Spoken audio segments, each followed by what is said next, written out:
يا شباب شلونكم اليوم عندنا تحدي تحدانا به سيف حيدر الطاهري. شلون التحدي؟ نخلي البيضة بالخاشوقة ونمشي بعد مسافة، وراح نبدأ من هاي النقطة من هنا إلى من الرمل والسويت. 1 2 3 بس هو بيها كانها راح تطيح البيضة.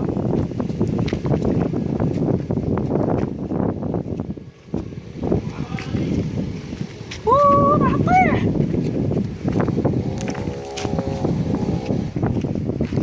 صور عدل ولا بعد شوية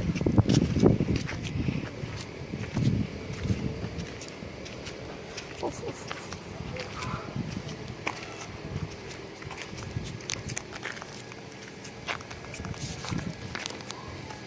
إذا وصلنا للفرع نفوز، لأن هو ما حدد بس هي راح تطيح.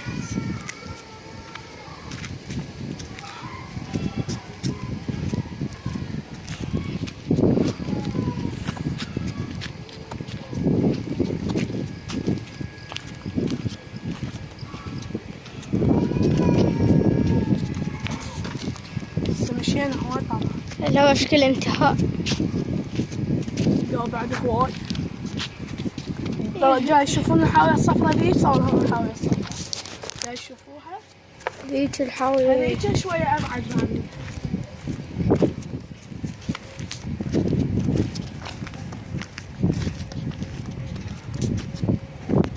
عبال شي إن شاء الله، وإذا فزنا البيضة نكسرها بالحاوية.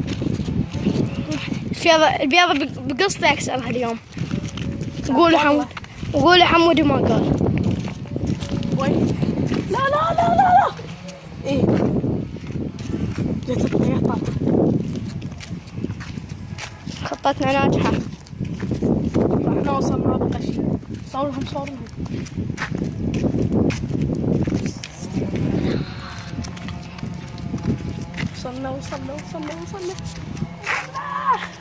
واعتقد راح امدد الطريق اذا وصلت لي غدا. هاي الحاوية اللي قلنا لكم عليها. طبعا ذاك هاي الحاوية الصفراء.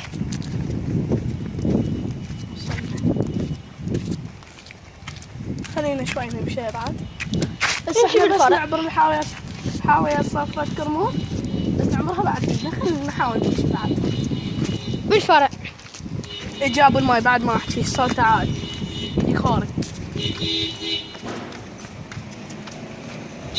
يلا يا عيب كافي.